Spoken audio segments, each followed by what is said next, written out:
Então, boa noite oficialmente, sejam bem-vindas. E enquanto o povo vai chegando, eu vou jogar uma provocação aqui para a roda. Para você, o que é o devaneio, Lola?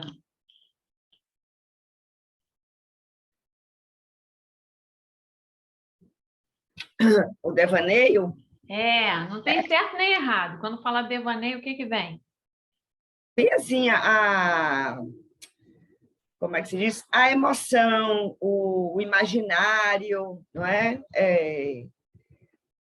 O corte da razão e me dá uma sensação de soltura, de liberdade, uma coisa assim. Boa, é isso que eu estou querendo, a sensação. Então, bem-vinda, Adriana, Val, Maria Luísa. Estou jogando uma provocação aqui para a roda enquanto o povo está entrando. Quando você escuta a palavra devaneio, o que é que te vem, Josi? A gente sai assim da, da razão e entra para uma área de pensamentos mais abstratos, assim. Gostei disso, hein? Beleza. E para você, Yara, devaneio, o que que vem? Para mim também, eu acho que, como a colega a Lola falou, é uma imaginação que vai além, né, de só o que você tem em contato com a realidade, mas você consegue ir para outros estágios, né, da mente. Maravilha. E para você, Célia? Então, para mim, vem assim uma ideia de viagem, né? Uma coisa meio de transcender, de se soltar, de liberdade. É isso. Beleza, a André escreveu aí no chat que para ela, devaneios são pensamentos sem filtros. Tá bom. E para você, Adriana Novid, bem-vinda. Obrigada. Para mim, são pensamentos que flutuam, assim, acho que é isso. A ideia agora que me vem é de flutuar, de Então tem deixar uma suavidade aí, né? É. É curioso. Flutuar é um verbo interessante para o devaneio. E para você, Val, boa noite. Oi, boa noite. Devaneio me vem aqui rápido, assim, é um sonho, uma imaginação, algo muito bom, assim, algo além do que a gente pode conseguir, mas de uma forma leve. Beleza, Bem então a fluido. palavra além está se repetindo, Além. né? Interessante. E para você, Maria Luísa, quando pensa em devaneio, o que que vem? Eu penso que é assim, uma coisa relacionada ao sonho, ao onírico, alguma coisa que extravasa da gente, que vai para a imaginação, ou vem da imaginação e transcende a imaginação. Tá ótimo. Gostei disso, né? Parece um Ouroboros. Sai de um lugar e volta para ele, né? Fechou o círculo. Então, bem-vinda, Laura. Mônica, quanto tempo? Seja bem-vinda, criatura, deu sinal de vida. Estou lançando aqui uma provocação enquanto o povo está chegando. E para você, Andréia, o que é o devaneio? Nossa, tudo isso e adorei essa última definição que transborda. Para mim é um sonho que eu posso pegar com as mãos e fazer dele a minha argamassa. Uau, que definição poética, adorei. Muito bom. Obrigada, Andréia, bem-vinda. Deixa eu só completar uma Sim, coisa, eu estou sim. tentando localizar aqui e não acho. Tem um livro do Chico dos Bonecos que chama Devaneio, e ele tem diversas poesias e brinquedos nesse... Eu não sei se você conhece o Chico dos Bonecos, ele é aqui de São Paulo, um contador de histórias. Ele é uma graça, enfim. Legal. É isso. Então tá ótimo, Coloca obrigada. essa referência no chat para a gente. biblioteca toca, isso aqui. Esse aqui, tem... papel saúde baseado em evidências. Monique, teu microfone está ligado. Tirou do ar. Deixa eu tentar. Acho que resolveu. Obrigada. Bem-vinda. Diga, Laura, e para você? Cheguei aqui atrasada, pegando o bonde correndo. Devaneio, para mim, é uma respiração muito profunda, um respiro, sabe? Um equilíbrio. Ai, que bonito. Obrigada, bem-vinda. E para você, Mônica? Olha só, pegando carona, né? Porque eu acabei de chegar. Mas eu devaneio, para mim, o que veio assim de pronto foi sonhar acordada. Porque, boa. Né? A gente se dá esse tempo de sonhar sem pressa, né? Deixando as coisas virem aberta, mas você está acordada, né? Sonhar acordada. Maravilha. Yara, quer falar? Eu queria citar um trecho da Água Viva, da Clarice Lispector. Pequenininho. Mas agora quero ver se consigo prender o que me aconteceu, usando palavras. Ao usá-las, estarei destruindo um pouco o que senti, mas é fatal. Quero também te dizer que depois da liberdade do estado de graça, também acontece a liberdade da imaginação. Eu acho que a Clarice, ela tem muito devaneio, né? Assim, as escritas dela. Sim. Um pouco mais pesado, né? Mas... Obrigada, Yara. E para mim, assim, eu acho que o devaneio é a metade do caminho entre o sonho, é o intervalo entre o sonho e o estar desperto. Então, é como se a gente tivesse com um pé lá e o outro cá. E o Bachelard tem muitos livros que vai trazer os devaneios da água doce, da água salgada, da água calma, da água agitada, da terra, os devaneios do ar, do fogo. A gente observando o fogo, a gente fica em estado de devaneio, né? É como se a gente já não estivesse aqui, mas também não está dormindo. E começa a fazer esse além que vocês trouxeram, essa transcendência, isso que não tem borda, né? Então, esse livro é a Poética do Devaneio e a gente selecionou esse trecho inicial. Bem-vinda, Brígida. Boa noite. Boa noite, Cris. Obrigada. Então, está aberta a sala, né? Dessa vez, eu compartilhei o trecho com vocês, já todo marcadinho, né? Mas eu queria ouvir de vocês o que é que chamou a atenção, o que é que vocês destacariam. Fala, Maria Luísa, pode falar. Eu achei bem legal o que a Yara falou sobre a linguagem, inclusive você marcou uma parte sobre a linguagem, bem legal, aumentar a linguagem, criar, valorizar, amar a linguagem, aumenta a consciência do falar.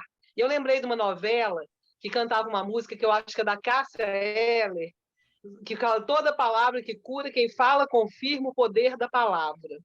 Então, assim, nesse texto, isso me chamou bastante atenção, porque muito, inclusive a diferença do devaneio com a fenomenologia, porque uma coisa é formada de fatos e outras de fatos não tão exatos. Então, como que essa imaginação ativa que a gente pode ter e descrever, né, ele fala isso muito bem. E a questão da linguagem foi muito incrível. Eu até marquei aqui essa parte que você já tinha marcado de amarelo, né? E tem um lugar aqui também falando que essa matéria é tão fluida como as imagens poéticas. Então, ela vem em linguagem e em imagens. E a linguagem acaba também expressando uma imagem, como um desenho também daquele Vite Viscar, não sei, que você trouxe para nós, para falar para nós, que são as imagens... Como é que ele chama? Vide Descartes. Essa pessoa, Vide Descartes, as meninas todas devem conhecer. Eu acho que ele também é um exemplo puro desse psiquismo aflorado, do que sai do nosso profundo, sabe? Como é que está isso, dessa originalidade que vem da imaginação. Então, essa coisa da linguagem pegou muito para mim, porque eu achei muito interessante essa fala, essa expressão, né? Essa forma, essa intencionalidade da imaginação. Porque aí o ser humano, né? Está escrito no texto, não é eu que estou falando, não. Então, aí ele fala do lapso da palavra, que a poesia é o lapso da palavra, e o destino da palavra é poesia. Então, o lapso na parte psicanalista, né, psicanalítica, vocês que são psicólogos aí, vai dizer de uma coisa que queria dizer nos entremeios. Então, uma coisa que, no fundo, você tinha intenção, mas não é intenção consciente. Então, sai através de um lapso, né? Uma coisa que emerge sem estar tão consciente, mas ela saiu e fluiu. Então, eu achei muito bonita essa parte do lapso da palavra, porque eu acho que a palavra traduz muito bem isso, a imagem e a palavra e as letrinhas como uma imagem também desse transbordamento do devaneio. Que lindo, Maria Luísa! É isso aí. Deixa eu só dar para vocês um pouquinho da biografia do Bachelard, só para situar. Ele nasceu em 1884 e faleceu em 1962. Ele foi filósofo, epistemólogo e crítico literário. Ele nasceu em Champagne, na França, né? Formou-se em matemática em 1912 e foi professor de física e química em liceus por 10 anos. Durante esse período, converte-se, olha o verbo, ele se converteu, ele era todo das exatas, ele dava aula de epistemologia, de matemática, de física e de química, aí ele converte-se à filosofia e ganha um título, a gregueira, não sei se fala assim, em 1922, e torna-se doutor em 1927. E ele foi professor de filosofia na Faculdade de Letras de Dijon e depois na Sorbonne, cadeira de História e Filosofia das Ciências.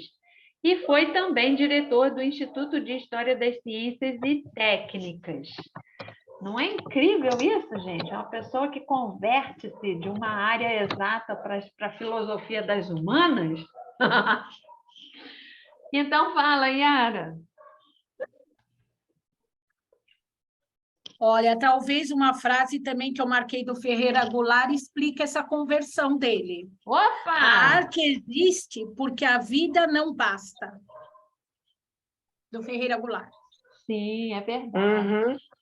O que eu ia falar é sobre a página, a inicial, né? A primeira página da introdução.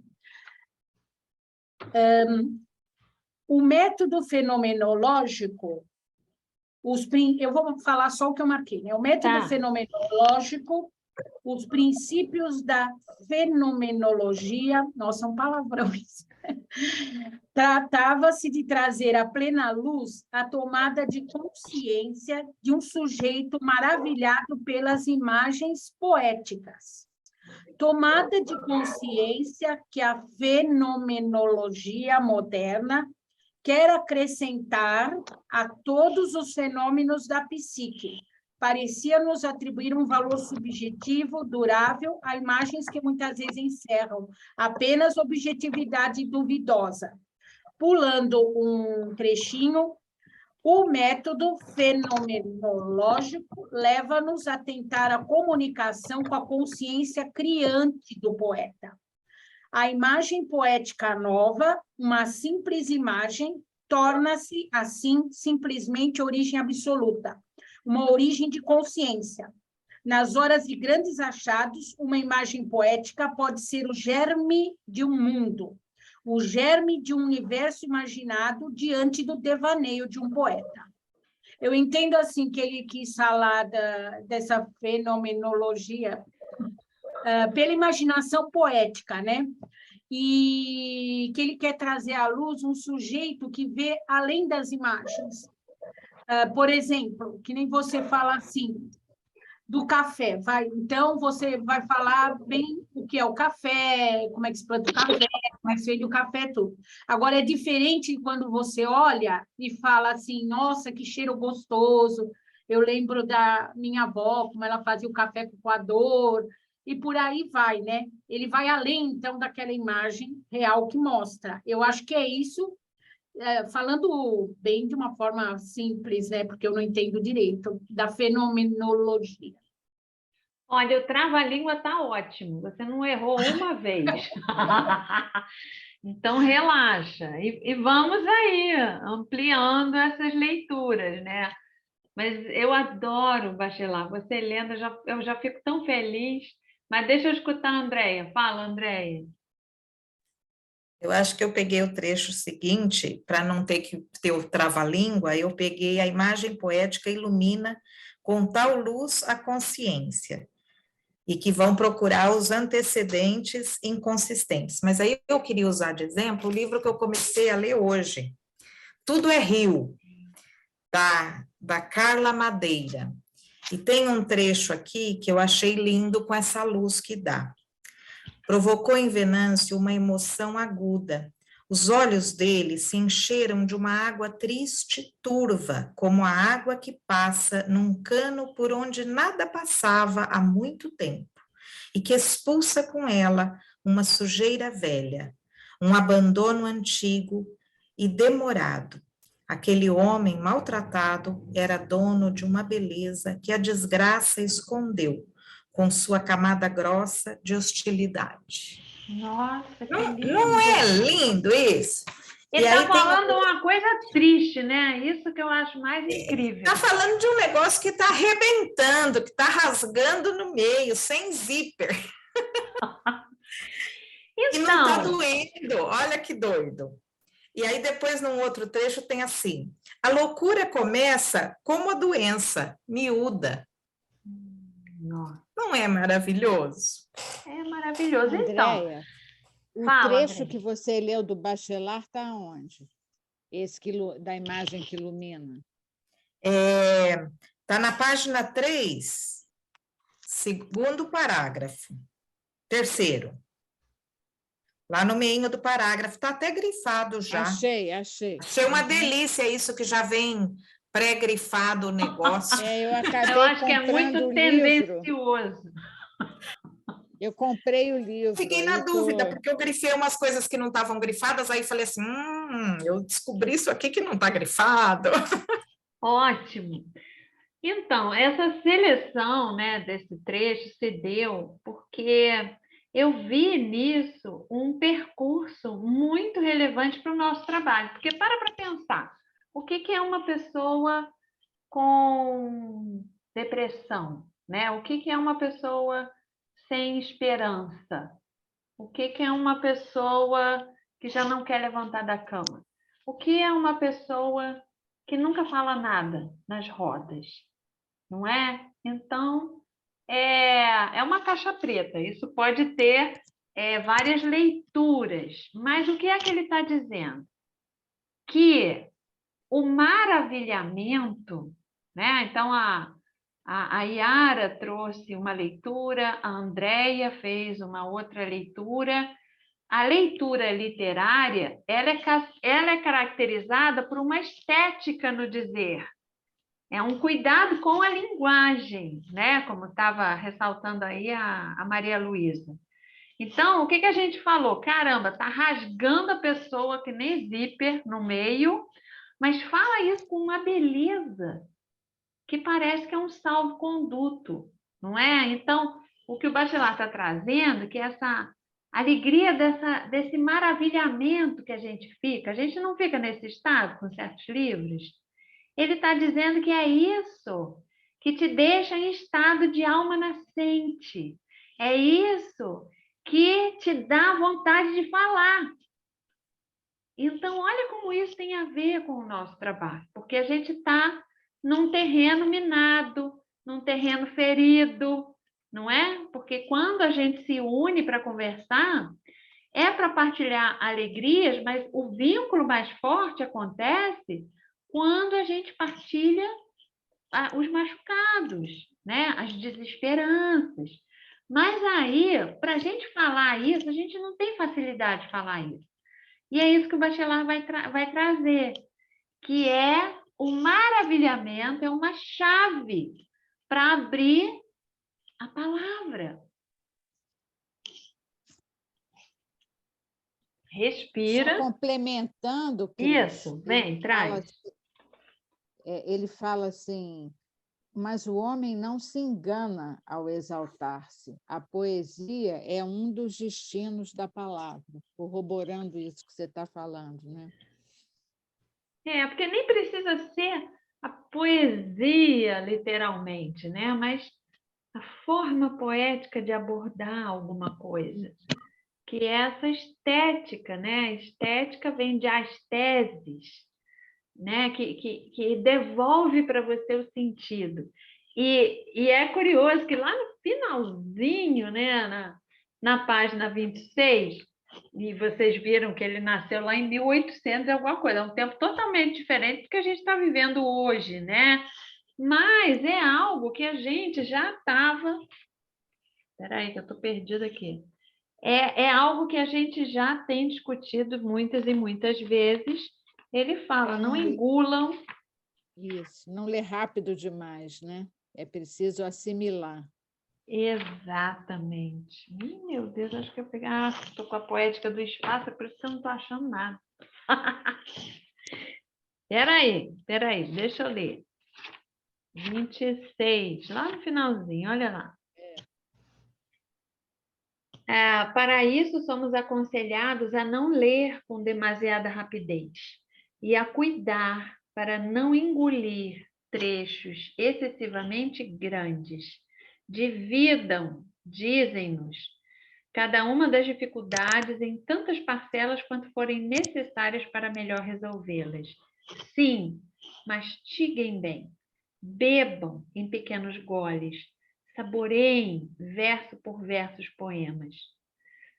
Todos esses preceitos são belos e bons, mas um princípio os comanda. Antes de mais nada, é necessário um bom desejo de comer, de beber e de ler. É preciso desejar ler muito, ler mais e ler sempre. Assim, já de manhã, diante dos livros acumulados sobre a mesa, faço ao Deus da leitura minha prece de leitor voraz.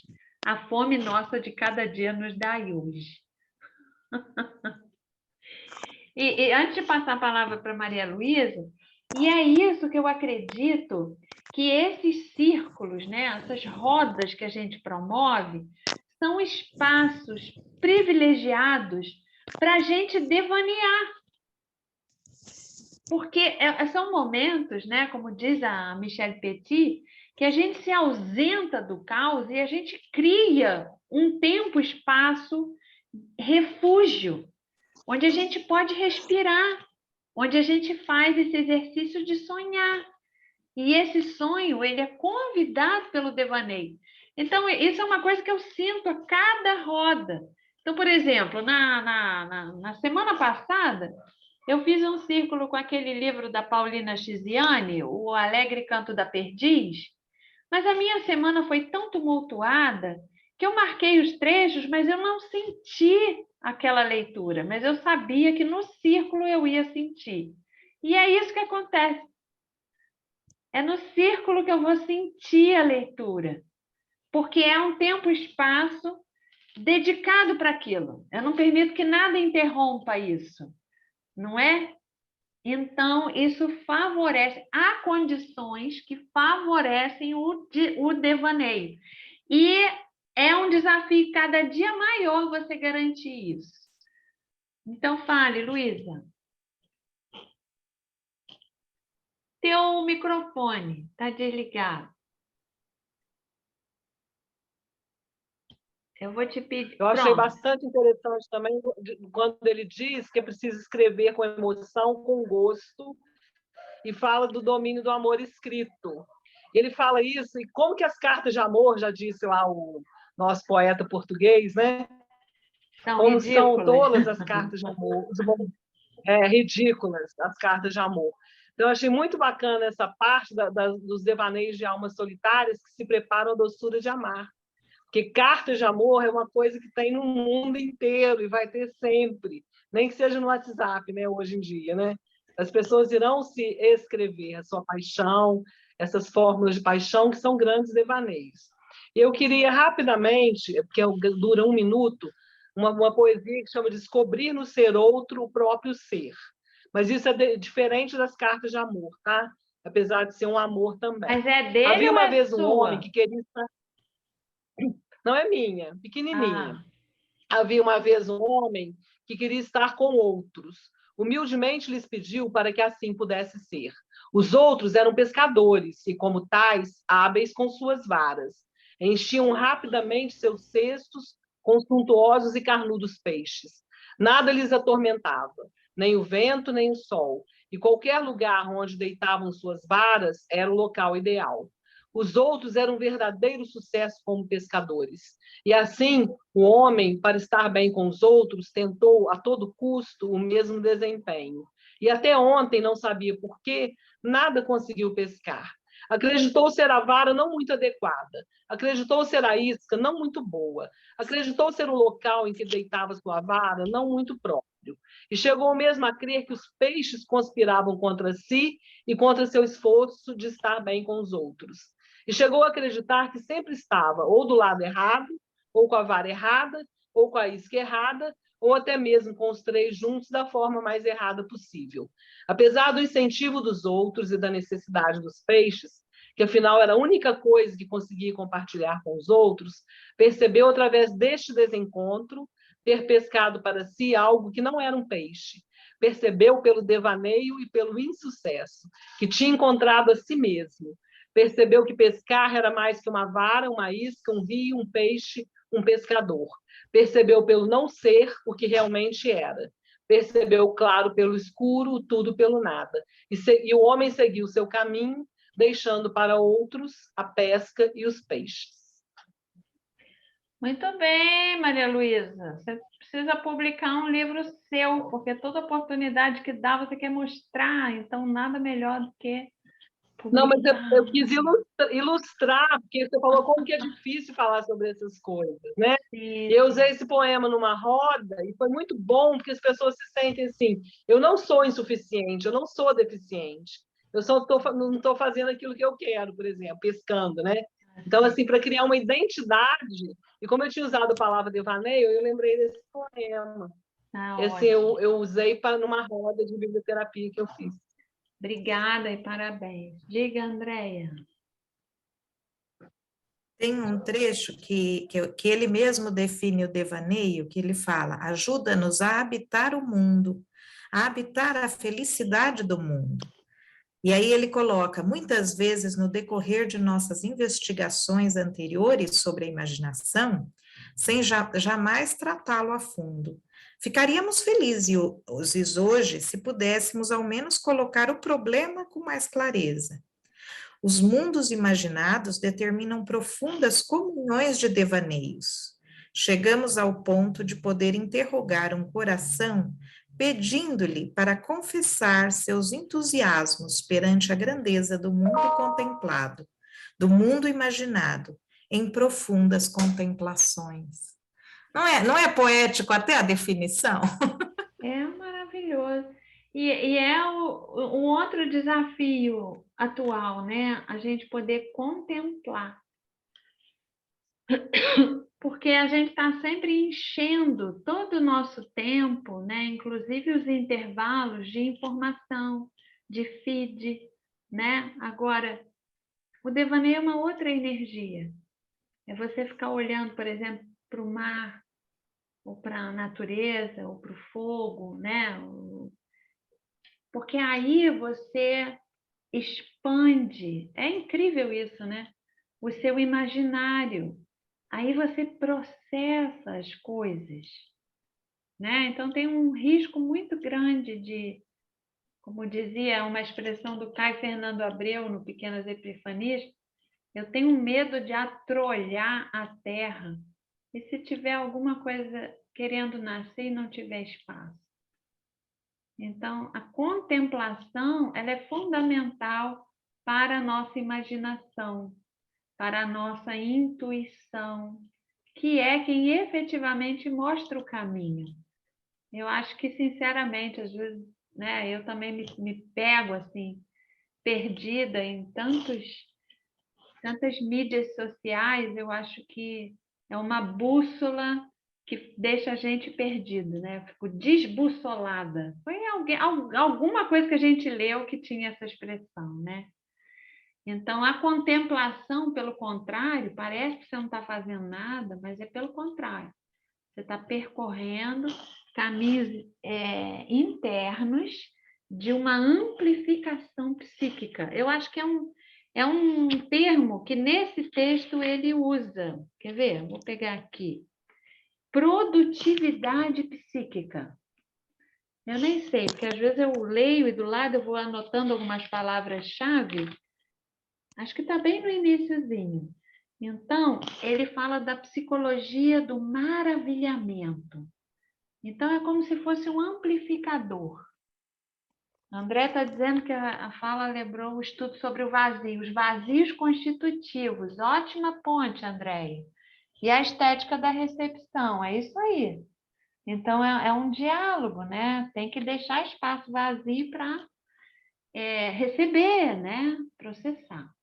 Então, vou pedir licença para a Yara, vou chamar a Laura para dar oportunidade, né? Para mais gente falar. Depois eu volto para você, Yara. Diga, Laura. Pegando o gancho nisso que você falou, Cris, no livro dos quintais da biblioterapia, no primeiro, na sua matéria, você cita o Bachelard, e quando eu estava lendo hoje, eu lembrei disso, né? E eu acho que tem a ver quando ele fala como é falsa essa literatura que apressa tudo, que não nos deixa tempo para ler as imagens, né? Ela não nos dá, sobretudo, tempo para prolongá-las na sequência normal dos sonhos que toda leitura deve suscitar. Então, isso tudo que você está falando de contemplação, as pessoas, né, do respiro, tudo isso, na página 6 ele fala assim, né? Todos os sentidos despertam e se harmonizam no devaneio poético. É essa polifonia dos sentidos que o devaneio poético escuta e que a consciência poética deve registrar. Então, assim, nesse momento do círculo de reflexão, de devaneio, é um movimento intenso, que eu acho que tem a ver com esse movimento psíquico que você está falando, não é?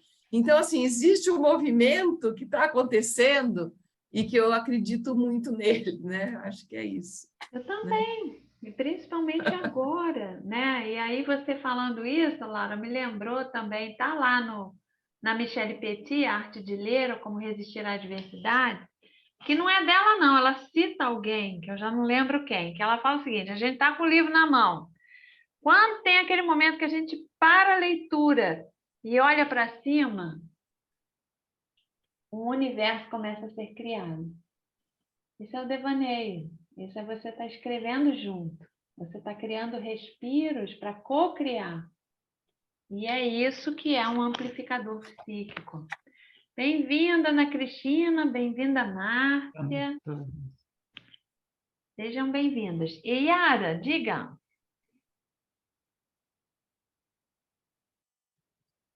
Eu ia falar sobre um trecho, mas queria também fazer um gancho com o que você falou. É gostoso você falar a palavra devaneio, porque ela lembra movimento, né? E a vida tem que ser movimento, né? O amor tem que ser movimento.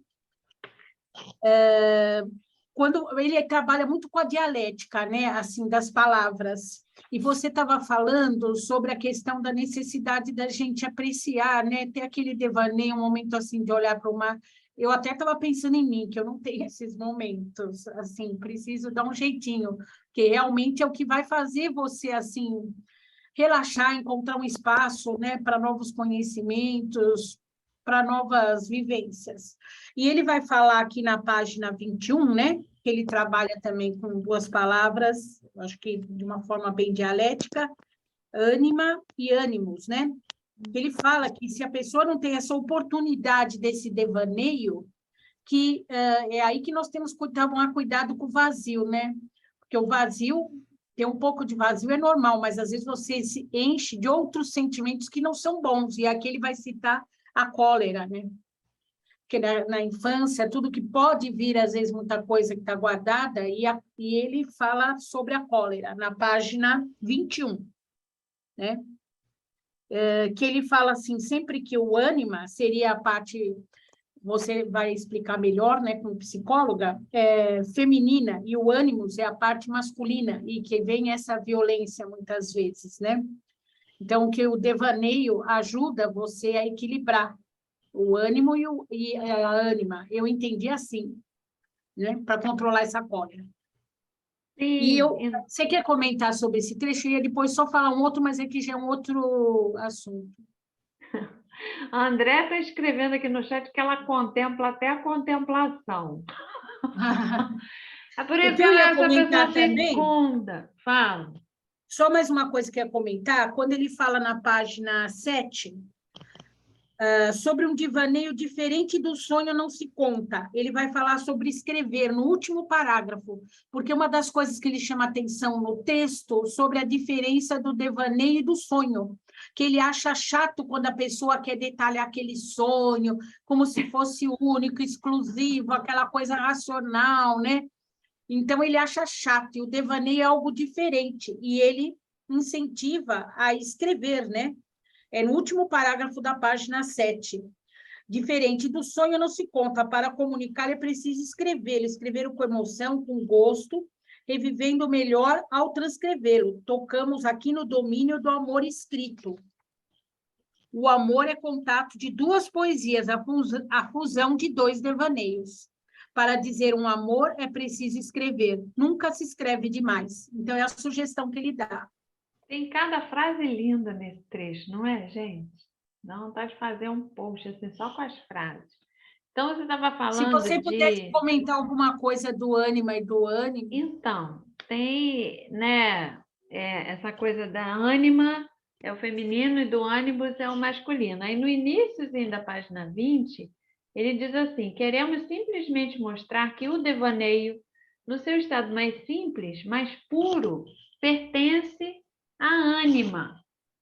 Aí, pulando um trechinho, mas nesse mesmo parágrafo, ele diz assim, está falando do devaneio, né? Com ele, ganhamos a doçura de viver.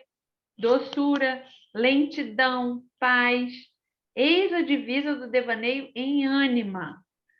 Então, é no devaneio que se podem encontrar os elementos fundamentais para uma filosofia do repouso. Então, vocês lembram daquele livro, A Alma Perdida?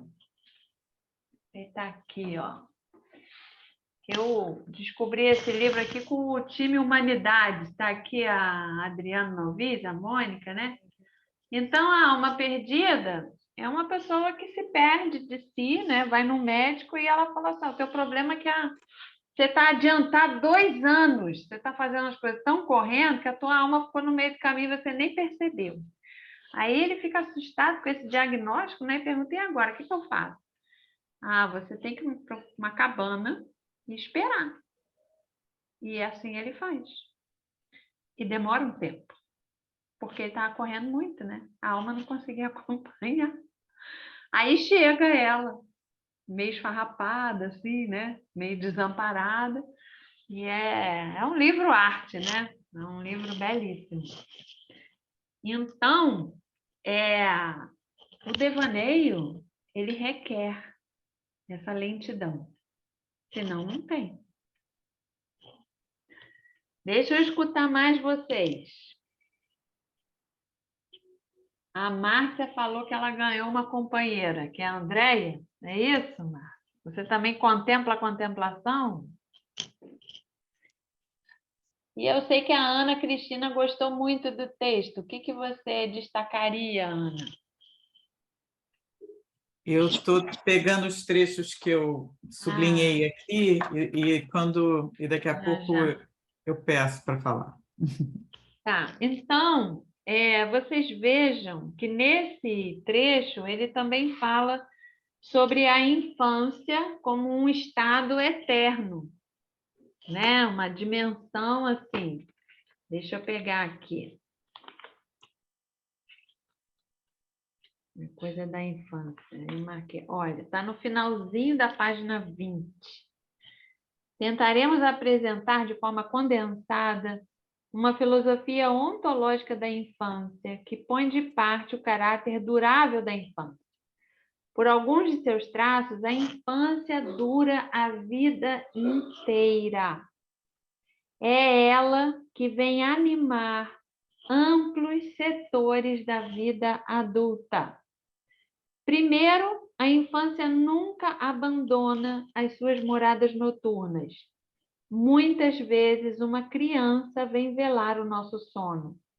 Mas também na vida desperta, quando o devaneio trabalha sobre a nossa história, a infância que vive em nós traz o seu benefício.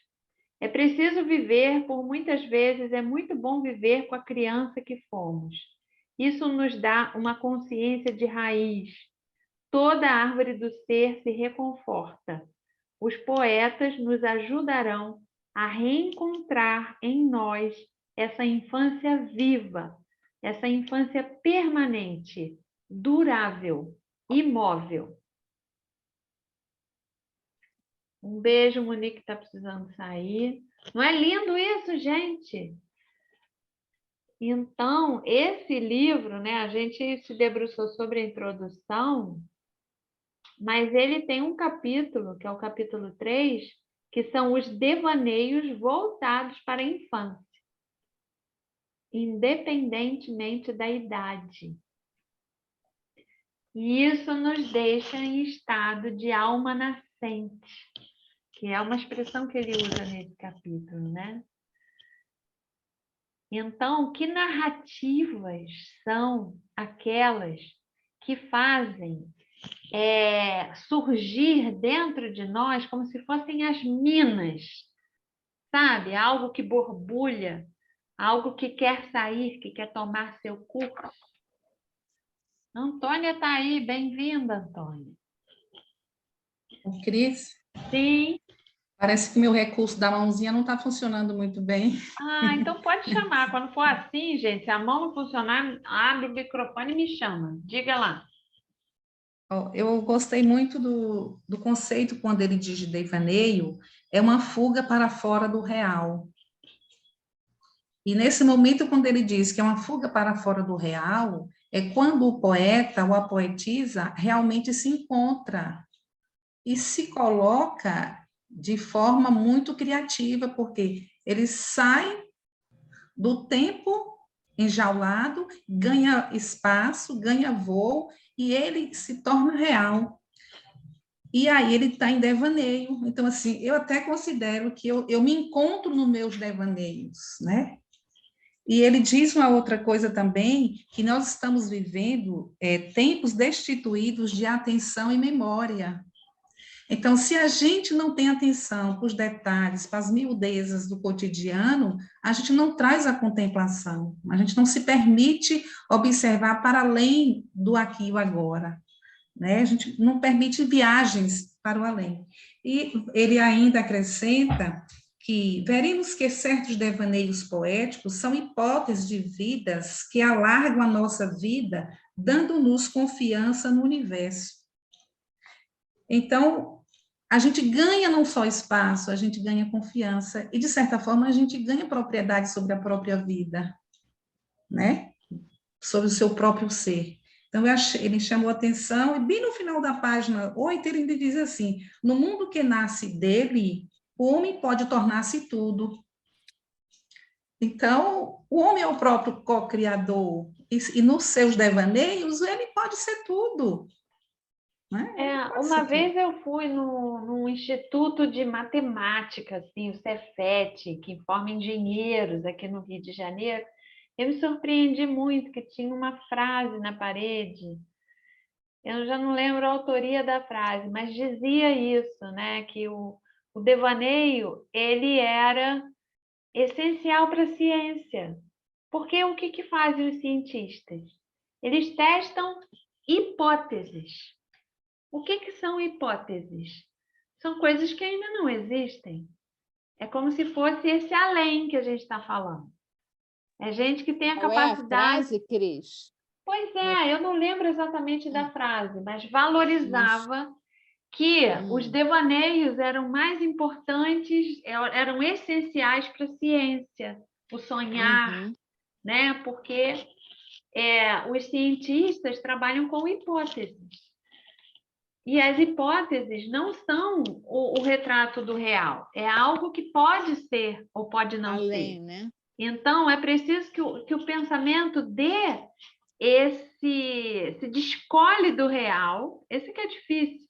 Essa que é a minha luta aqui diária na clínica, né? Que a pessoa descole daquilo que ela se agarrou. Pode ser um diagnóstico, pode ser uma condição do que ela está passando hoje. É como diz o Akinan, a gente já estudou isso, né? É a liberdade de imaginar para poder imaginar a liberdade. Tem uma outra frase do Bachelard que não está nesse trecho que a gente selecionou, que eu acho um espetáculo. Ele fala assim: onde a imaginação é todo-poderosa, a realidade torna-se inútil. Eu sei que muita gente vai criticar, a pessoa está alienada total, não é? Mas eu estou trazendo assim um viés da capacidade de você se descolar daquilo que está te fazendo sofrer e você respirar e você buscar alternativas ou considerar alternativas, né? É contra essa condenação do real, né? Fale, Célia. Eu destaquei um trechinho aqui que eu gostei bastante. Ele fala assim, está na página 17. Desenvolvemos ao longo desse duplo capítulo, que ele está falando dos capítulos, os 2 primeiros capítulos, né? Ideias aventurosas, fáceis de contradizer, muito apropriadas. Tememos a interromper o leitor que não aprecia encontrar oásis de ociosidade numa obra onde se promete organizar ideias. Mas, como se tratava para nós de viver na bruma do psiquismo devaneante, era um dever de sinceridade dizer todos os devaneios que nos tentam, os devaneios singulares, que perturbam frequentemente nossos devaneios razoáveis. Um dever de seguir até o fim as linhas de aberração que nos são familiares. Eu pensei aqui, né, dessa disposição de se colocar no lugar de não saber, né? Especialmente quando ele fala assim, são ideias fáceis de contradizer, né? Assim, ter essa disposição, né, de não querer saber tudo, sabe? E dá um movimento, né? Porque não tem aí algo que seja a verdade e ponto. Não, tem essas brumas, né? Está no meio aí do que você leu. E isso é do campo da poesia, né? Porque ninguém pode dizer, está querendo dizer isso. Não, está cheio de vazio constitutivo, está cheio de sombra, está cheio de espaço para que cada um possa colocar, né, a sua leitura, os seus devaneios. E é curioso, né? Lendo você, eu lembrei que quando eu terminei a faculdade de psicologia, que tinha que escrever o TCC, e eu toda, né, sempre gostei muito de poesia, a professora, não, você tem que explicar isso tudo. Então, para mim, é como se fosse assim, acender aquela luz de centro cirúrgico sobre a escrita, né? Não podia ficar nada oculto, tinha que ser tudo explícito. Eu falei assim, nossa, mas isso é uma pornografia quase, né? E ele assim, e ele tece algumas críticas, né, Cris, com relação a algumas posturas assim, né? Porque eu também saí da psicologia da faculdade desse jeito, né? Tendo que explicar tudo, né? Ninguém aguenta isso, né? Então, ele é o contrário disso, mas o engraçado, não foi? Não li na biografia dele? A metade da vida dele foi isso. E depois ele se converteu para a filosofia. E aí tem uma frase, ó, que está na página 24, é a terceira linha. Os poetas nos arrastam para cosmos incessantemente renovados. Isso, para mim, é um grande presente, minha gente, porque a gente está sempre carente de renovação. Porque a gente vai estar sempre em situações que a gente acha que agora deu tudo errado, agora não tem saída. E aí tem algo que te coloca nesse cosmo incessantemente renovado. Isso não é o nosso objeto de trabalho? Trazer esperança para quem não tem? Então, vamos lá, Luísa.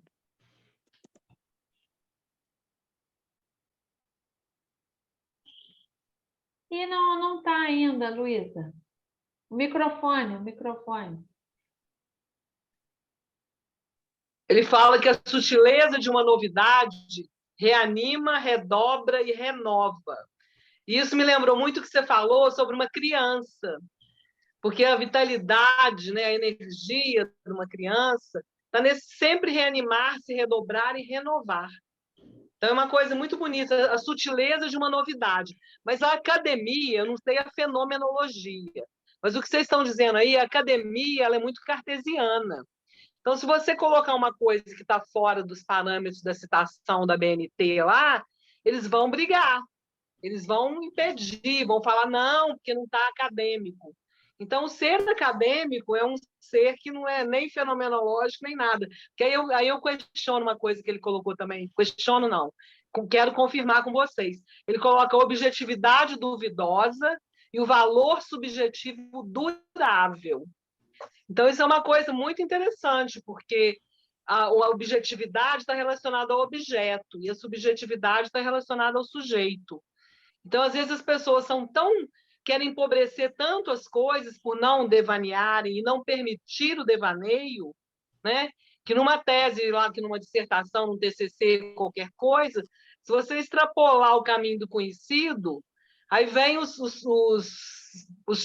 chefes da objetividade te aprisiona, poda, né? Corta suas asas do devaneio. Então, acho que a gente deve prestar atenção nisso e sempre tentar fazer o que você falou, que é a outra frase do Bachelard aí da imaginação, né? Que eu esqueci como é que foi que você falou, de outro livro. Então, acho que a gente tem que estar sempre atento, como uma criança, esse maravilhamento da criança, do renovar e sair dessa objetividade duvidosa que nem sempre vai levar onde a gente precisa ir. Sim, exatamente. É por isso que é bom sempre reforçar, né? O acervo que cada uma vai trabalhar é subjetivo, porque vai ser o acervo que provocou em você um maravilhamento. Então, para uns, esse maravilhamento vai vir com a Clarice Lispector, para outros, não. E está tudo bem. Então, se esse porvir de linguagem ele é a partir do maravilhamento, o acervo que você vai construir é o que te causou maravilhamento. Porque se não te causou, você também não vai conseguir levar alguém onde você também não foi. Não é? E essa que é a beleza. Então, deixa eu escutar a Ana Cristina. Diga. Sim, então, eu fiquei muito sensibilizada de ler esse texto agora, porque eu estava mergulhada em leituras de fenomenologia, eu estava lendo Merleau-Ponty e a fenomenologia da percepção, e estava imbuída dessa perspectiva, né, em que a realidade lá fora não existe, e nós criamos aquilo que vemos, né? Então, o que eu vejo, você pode não ver, não existe uma realidade verdadeira, única lá fora. E aí eu me deparo com essa criação que me parece que ele é o autor, né? Dessa ideia da fenomenologia da imaginação criadora. Eu achei isso lindo quando ele fala os mundos sonhados, os mundos do devaneio diurno em boa vigília pertencem a uma fenomenologia realmente elementar. E foi assim que viemos a pensar com o devaneio que se deve aprender a fenomenologia. E ele vai, acho que vocês já devem ter lido, né, sobre os devaneios cósmicos, né? E ele fala que esses nos ajudam a escapar ao tempo, é um estado. Penetremos no fundo de sua essência, é um estado de alma. Então, primeiro a fenomenologia da imaginação criadora e depois a fenomenologia da alma. Então, ele passa da percepção dos nossos sentidos básicos para algo num plano etéreo, né? Algo que não é nem um pouco palpável. E aí ele fala, dizíamos num livro anterior, que a poesia nos proporciona documentos para uma fenomenologia da alma, é toda a alma que se entrega com o universo poético do poeta. E logo antes também, né, ele fala da função do real e da função do irreal. Então, eu fiquei só impactada de ler a complementação do que eu estava lendo aqui. É um diálogo, né? É um diálogo, né? E ele trazendo para o impalpável, né? Algo que normalmente a gente... Quer dizer, que Merleau-Ponty está falando basicamente da visão, dos sentidos, né? Dos nossos 5 sentidos. Algo mais concreto do que imaginar essa fenomenologia da imaginação criadora. No devaneio, você capta algo que é da dimensão da alma, que não é da dimensão de nenhuma realidade que se mostra para você de fora, né? É de Ana, dentro para fora. Quem cita muito Merleau-Ponty para até embasar, né, o trabalho com a biblioterapia é a Clarice Caldin. No livro dela, ela fala muito sobre Merleau-Ponty, é uma das bases. Depois você me lembra qual é? Eu acho que eu li aqui Biblioterapia, Cuidado do Ser. É a Clarice Caldin. Ela fala muito, fala muito. O livro todo ela cita o Merleau-Ponty. Onde a gente consegue esse livro, hein, Cris? Tá esse esgotado, livro, se eu não me engano, ele está esgotado. Não sei Repete se consegue... o título, Biblioterapia, Cuidado com o Ser. E você não mandou nenhum trecho copiado para a gente, não, nos grupos de estudos? Tem uns trechos dele na aula sobre o embasamento, né, conceitual, tem uns trechos dele, porque ela é uma grande referência, né? E ela se segurou nele. De repente, você podia até selecionar um trecho aí do Merleau-Ponty para a gente no ano que vem, porque esse ano a gente já fechou, né, os próximos estudos, mas de repente a gente podia ler um pouquinho do Merleau-Ponty que tivesse ressonância com a biblioterapia, porque a Clarice Caldin bebeu nele. Aí a gente vai na fonte. É interessante isso, né? E uma outra coisa, peraí, enquanto você falava, me veio também uma outra coisa, mas eu esqueci. Daqui a pouco volta e eu te chamo. Eu falo. Obrigada, Ana. Diga, Adriana. Seguindo esse trecho que a Mana citou, eu achei muito bonito quando que ele situa muito o devaneio como alguma coisa ligada ao feminino, né? E tem também um momento na página 15, você até já falou, não sei se citando esse pedacinho, mas ele diz como é simples, na página 15, no finalzinho, como é simples reencontrar a própria alma no fundo do devaneio. O devaneio nos põe em estado de alma nascente. Eu achei isso muito bonito. E depois também ele diz, provar que o devaneio nos dá o mundo de uma alma, que uma imagem poética testemunha uma alma que descobre o seu mundo, o mundo onde ela gostaria de viver, onde ela é digna de viver. Então, assim, é como se fosse um lugar de... É um lugar de descanso também, né? É um lugar de paz. Tem um outro trecho que ele fala isso, na 19, quando ele define o devaneio, ele diz: o devaneio, tão diferente do sonho noturno, tantas vezes marcado esse último pelos duros acentos do masculino, aí às vezes ele fala do pesadelo, né? Nos aparece com efeito, dessa vez, para além das palavras, como sendo de essência feminina.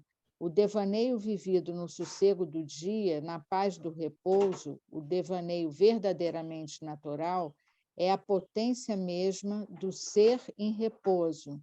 É verdadeiramente, para todo ser humano, homem ou mulher, um dos estados femininos da alma. E aí eu acho que isso rima com aquilo que a gente estava falando mesmo, do vazio constitutivo, né? da estética da recepção, desse lugar de repouso, mas de alma nascente, né? De alguma coisa que vai criar, vai ser criante a partir daquele lugar de repouso. E sabe o que é nesse curioso? sentido, é movimento. Sim, é um paradoxo, né? Parece que está parado, mas não. É puro movimento, só que é movimento interior, não se vê, né? Mas é curioso, Adriana, isso que você destacou, porque na abertura aqui, né, enquanto o povo estava entrando, eu fui provocando. O que é devaneio para você?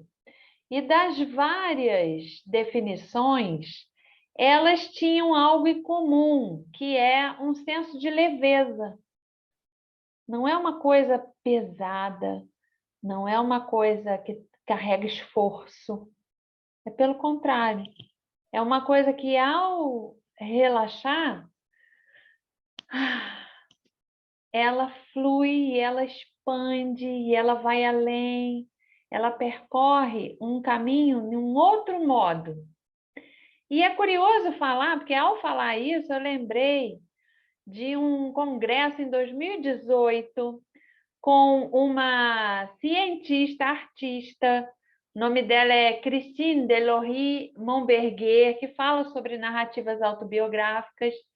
E ela escreve poesia, ela é fotógrafa, ela trabalha com cinema e ela escreve coisas científicas. E aí, num workshop que ela deu para a gente, ela falou assim: quando eu bloqueio na escrita científica, eu vou para a poesia, eu vou para a imagem, eu vou para a fotografia, porque essas outras linguagens me levam além. E lá, desse novo lugar, eu volto a escrever. Não é lindo isso, gente? Então, se a gente pegar assim, a Adélia Prado, né? Ela escreveu que a minha mãe não gostava de me ver passando folha, que estava lendo um livro. Ela preferia me ver passando vassoura. Então, essa ilusão, o nosso universo, o universo leitor, a Michelle Petit fala muito isso, né? É como se fosse uma coisa bandida, parece que a gente está se esquivando do trabalho, né? Está parado, está lendo. Mas é de um dinamismo. Você está criando mundos, né? Você está criando essa cosmogonia do movimento, que parece que está ali parado, mas tudo flui. E eu queria destacar um trecho que eu achei assim pura biblioterapia, né? Que está na página 25. Ele fala assim: a melhor prova da especificidade do livro é que ele constitui ao mesmo tempo uma realidade do virtual e uma virtualidade do real. Bachelard não dá para ler assim corrido, a gente engasga em certas frases, tem que voltar nela, né? Vai digerindo. E aí ele explica, ó: somos colocados, quando lemos o romance, numa outra vida, que nos faz sofrer, esperar, compadecermos, mas, ao mesmo tempo, com a impressão complexa de que nossa angústia permanece sob domínio da nossa liberdade, de que nossa angústia não é radical. Todo livro angustiante pode, então, proporcionar uma técnica de redução da angústia. Esse livro aí, Tudo é Rio, ele é um livro angustiante, mas ele promove uma homeopatia da angústia e que faz minimizar, talvez, não sei, vocês podem dizer aí, ó. Um livro angustiante oferece aos angustiados uma homeopatia da angústia. Mas essa homeopatia age, sobretudo, numa leitura meditada, na leitura valorizada pelo interesse literário. Então, por isso que é bom ler junto, que também vai poder, né, tem essa potencialidade de abrir um porvir da linguagem.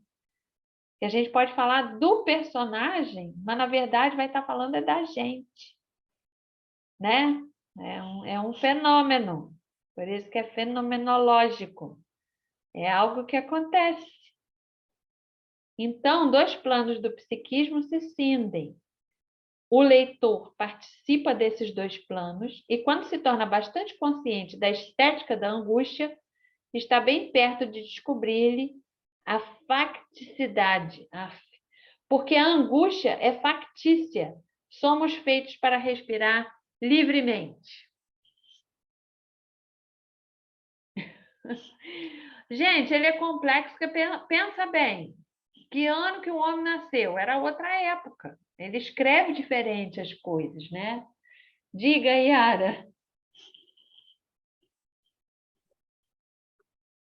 Justamente eu estava acompanhando essa página, né, que eu tinha marcado para falar agora, a página 25, dando continuidade ao que você falou. Seguindo a frase até seguinte, de onde você parou, e é nisso que a poesia, ápice de toda alegria estética, é benéfica. Indo para o último parágrafo dessa página. Como penetrar na esfera poética do nosso tempo? Né? Um tempo com tanta diversificações, né? Onde nós temos tanta liberdade como nunca tivemos para fazer escolhas, né? Como penetrar, como resolver essa questão da angústia, tudo, né? Imaginar, se reinventar. Então, aí ele põe, né? Uma era de imaginação livre acaba de abrir-se. Em toda parte, as imagens invadem os ares, vão de um mundo a outro, chamam ouvidos, olhos para sonhos engrandecidos. Indo mais para o finzinho. Quando aceitamos ser animados por imagens novas, descobrimos irisações nas imagens dos velhos livros. As idades poéticas unem-se numa memória viva. Agora, essa parte que eu gosto. A novidade desperta a antiga. Quer dizer, acho que o Mário Sérgio Cortella mesmo que diz isso, né? Que não é para falar que é velho, que é antigo, que sempre o hoje é um novo eu, né? Uma nova pessoa. E que benefícios nos proporcionam os novos livros. E até esse último parágrafo você leu já, né? E eu acho bacana quando ele diz assim, olha, nós vamos tudo para esse céu aqui, viu? Pois lá em cima, no céu, não será paraíso, não será o paraíso uma imensa biblioteca? Achei lindo. Acho. Ir lá, sentir o cheirinho dos livros, né? Acompanhar, tal. E se eu pudesse ler um trechinho desse livro, pode? Ou será que mais Sim, não sei se tem mais alguém que quer falar, então escolha um trecho pequeno e vamos lá. Se eu pudesse viver minha vida novamente, do Rubem Alves. Na página 46, eu vou ler um trechinho curtinho, porque ele fala da memória brinquedo, é por isso que eu quero falar. A memória brinquedo, e ele vai falar que como ele vai guardar tudo isso? Através da escrita, né, que ele vai valorizar. Então, cada pessoa tem um tesouro que é único, só seu. No meu tesouro, há uma quantidade enorme de coisas absolutamente inúteis, que não têm nenhum valor de mercado. Livros usados, alguns os quais mais amo, já caindo aos pedaços de tanto amor que fizemos. São as memórias brinquedo. Fico brincando com elas. E isso me faz feliz. Bobagens, a cena de um menino andando a cavalo de madrugada no meio do campo aberto, com capim gordura, o barulho da água caindo no monjolo, A música dolorida, apaixonada dos carros de boi, o apito rouco da Maria Fumaça, as minhas cachorras, chupar jabuticaba no alto da jabuticabeira, momentos de amor leve com as pessoas que amo e uma infinidade de cenas como se fossem fotografias que ficaram gravadas na minha memória. Quando eu morrer, vão se perder, mas não quero que se percam. Tenho de dá-las para alguém que tome conta delas. Aí me vem a aflição por escrever. Quando escrevo, estou lutando contra a morte das coisas que o amor juntou. E você estava falando segunda-feira, né, que você falou assim, vamos deixar registrado nossos encontros, né, que mesmo que hoje não usem, mas futuramente possa todo mundo conhecer o trabalho que foi feito, né? Sim, e o Rubem Alves escreveu, né, quando eu era menino, para guardar, porque ele queria mostrar para as netas como é que era a vida na época antiga, né? Como é que se fazia o fogo, enfim. E é isso, é um livro que gera muitos devaneios de infância. Esse livro ele trabalha muito com as memórias. Ele compara os poetas, por exemplo, aos feiticeiros. Poesia é magia, feitiçaria. O feiticeiro é aquele que diz uma palavra, e pelo puro poder dessa palavra, sem o auxílio das mãos, o dito acontece. Deus é o feiticeiro mor, falou e o universo foi criado. Os poetas são os aprendizes de feiticeiro. O desejo que move os poetas não é ensinar, esclarecer, interpretar. Essas são coisas da razão. O seu desejo é mágico, fazer soar de novo a melodia esquecida. Beleza, Yara. Tem muita coisa nesse livro, né? Com certeza. Até uma sugestão para trabalhar com biblioterapia, é bem interessante. Sim, sim. Então, deixa eu escutar a Val, depois a Célia. Diga, Val. Boa noite, gente. Eu vendo tudo, né, vocês falarem, tudo texto mesmo, me veio muito o estudo que a gente fez sobre imaginação, né, a cura pela imaginação, o quanto a gente pode, a partir de um devaneio, se curar. Foi um estudo que eu gostei muito de fazer. E quando você falou da questão do livro, né, que fala de angústia, curar angústias, me vem também muito esse potencial de a gente se identificar com o texto, né? E aí acontecer a biblioterapia de fato a partir da identificação, né? Quando a gente vê ali alguém com algo semelhante. Isso aconteceu comigo num momento muito difícil da minha vida, há quase 30 anos, né? Quando eu li, acho que foi esse momento que eu tive o contato aqui hoje em dia, né? Pensando, eu tive uma experiência, vamos dizer assim, biblioterapêutica com um livro mesmo. E dentro do livro do Aquinan, que tem um capítulo que ele fala sobre a imaginação criadora da leitura, que ele fala muito sobre a questão da imaginação. Eu queria só dar uma lidinha, porque eu acho que também vai contribuir, né? O tempo da imaginação, que aí é uma parte que ele faz, a parte teórica, né?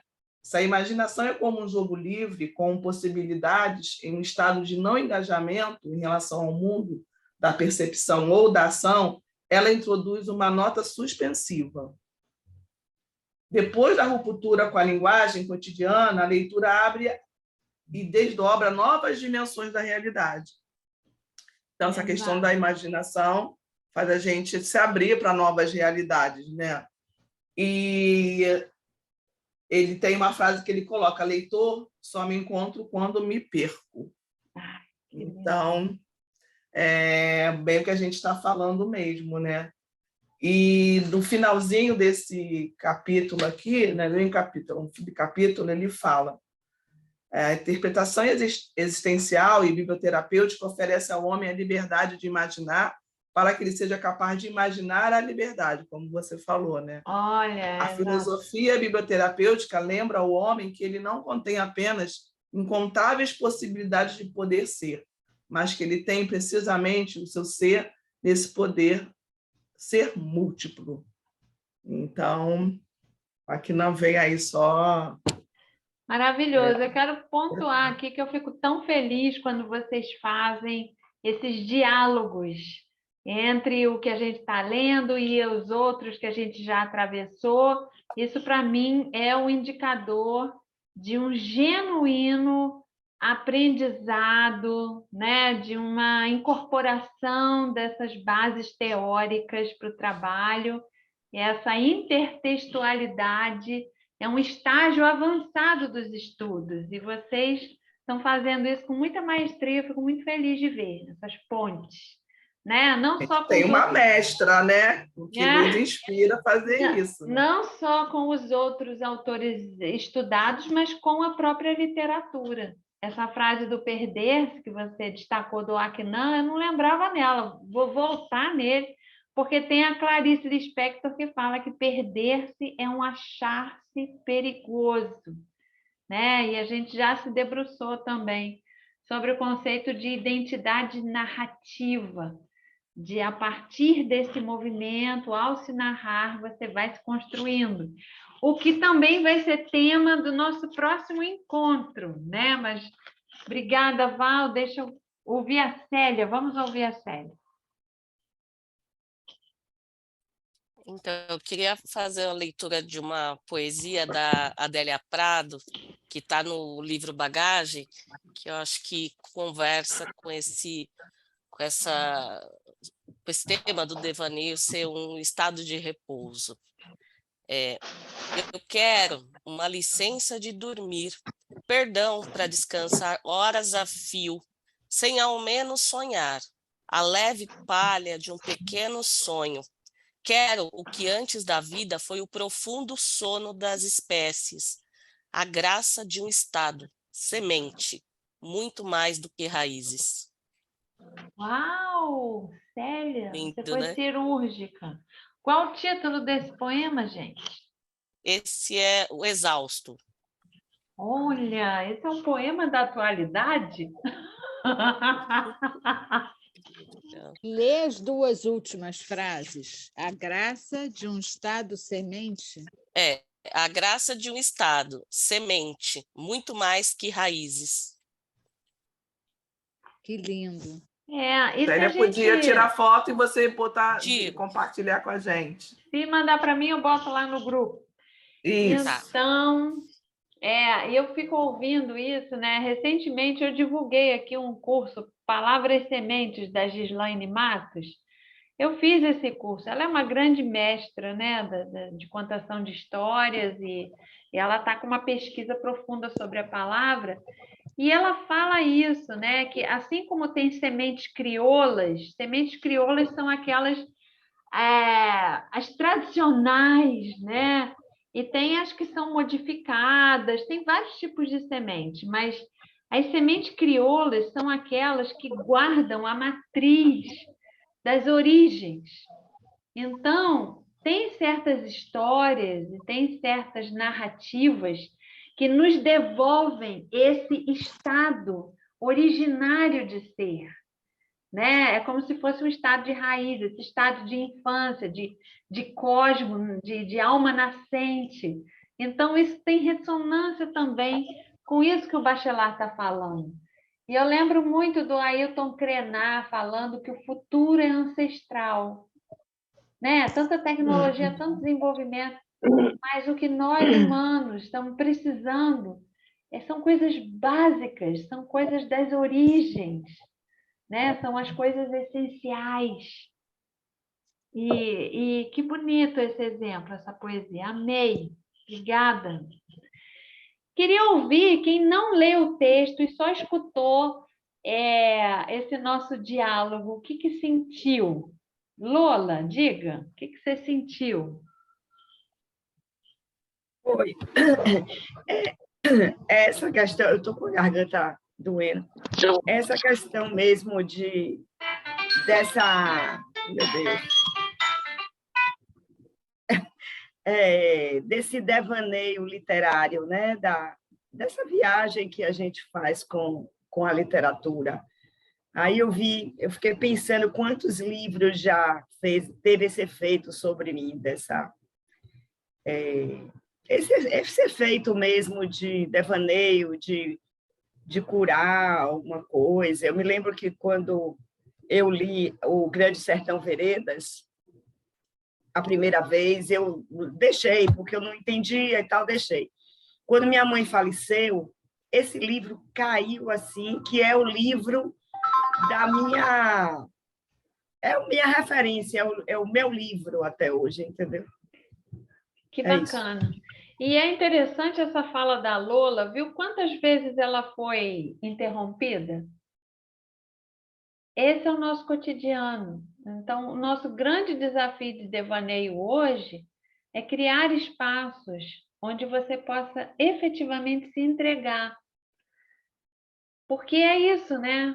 É toda hora, toca alguma coisa, alguém te puxa, é isso, aquilo. Então, por isso que eu sinto, sinceramente, que essa prática de você fazer os círculos de biblioterapia é você criar espaços de devaneio coletivo.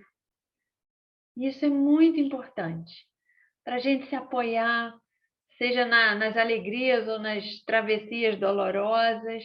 A gente vai criando redes de apoio anímico, né? Porque é a família de alma, é a família de livros. Você vai estar atiçando aquilo que te fez bem um dia, vai estar partilhando aquilo e gerando essa nutrição. É uma nutrição do devaneio. Cris, no último encontro que eu fiz, eu convidei uma pessoa que eu conheço há muitos anos, enfim, para conhecer. Eu tenho feito isso. Já que o encontro está pronto, então, às vezes, eu convido a pessoa que eu nunca conheci, nunca ouviu falar, eu até pergunto e convido, né, para participar gratuitamente. E essa pessoa, no final, lá, todo mundo fica sempre muito encantado, né? Então, assim, é muito interessante isso. Só confirmo. E ela falou assim, há muito tempo eu não fico 1h30 parada. Olha só. Eu só paro quando eu durmo. E aí ela falou, é muito bom isso. Toda vez que tiver, me chama. Porque eu consegui ficar, ela é muito agitada realmente, eu conheço ela há muitos anos, trabalhei com ela na creche, né? Então, mas quando ela falou isso, né, e a gente escuta muitas frases assim, que realmente nos incentivam, e essa foi uma delas que eu fiquei assim muito feliz em ouvir, né? Uma pessoa que diz que naquele dia foi a única hora que ela parou. Parabéns, Val. E tem gente que não consegue nem dormir, né? Então, esse estado ansioso, e a pessoa que não dorme, nossa, começa a ter vários tipos de problemas, né? Porque é no sono que a gente regenera, que a gente faz um reset, vamos dizer assim, né? Em todo o nosso sistema. Então, se não tem esse relaxamento, nossa, fica muito complicado. Então, que bom, olha que feedback maravilhoso, vai escrevendo isso tudo. Antes da Andréa falar, quero só lembrar que no mês que vem, né, que já é novembro, minha gente, o ano está acabando.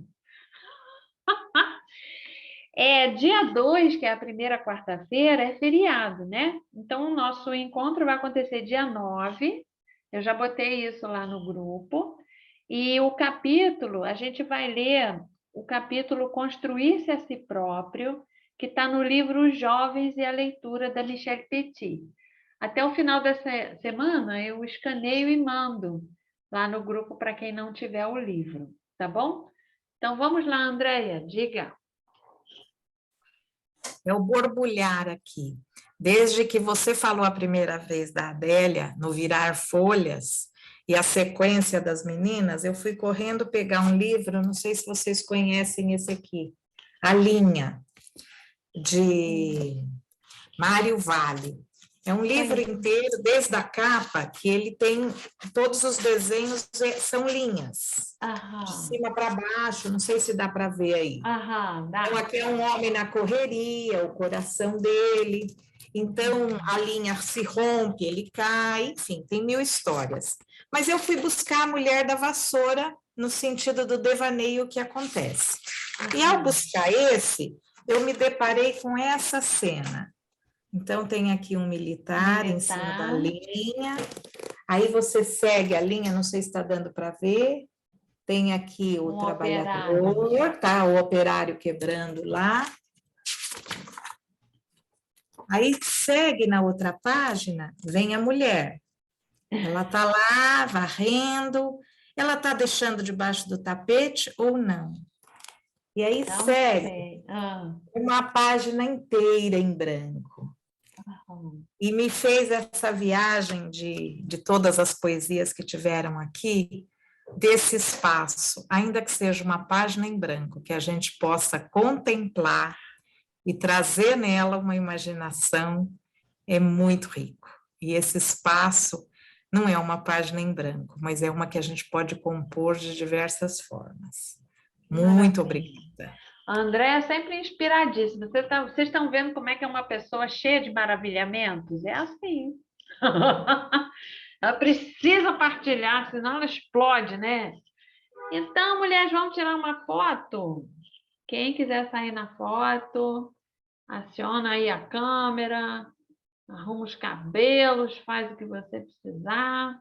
Vou contar até 3. Ah, a Luciana apareceu, Michele! Boa noite. Então, vamos lá. 1, 2, 3 e tcharam! Pronto, gente querida. Muito obrigada mais uma vez pela riqueza sempre. Um beijo e até a próxima. Obrigada, Cris. Obrigada, Adri. Obrigada, Beijo. Cris. Eu Tchau, que pessoal. agradeço. Um beijo grande para todos. Tchau, tchau.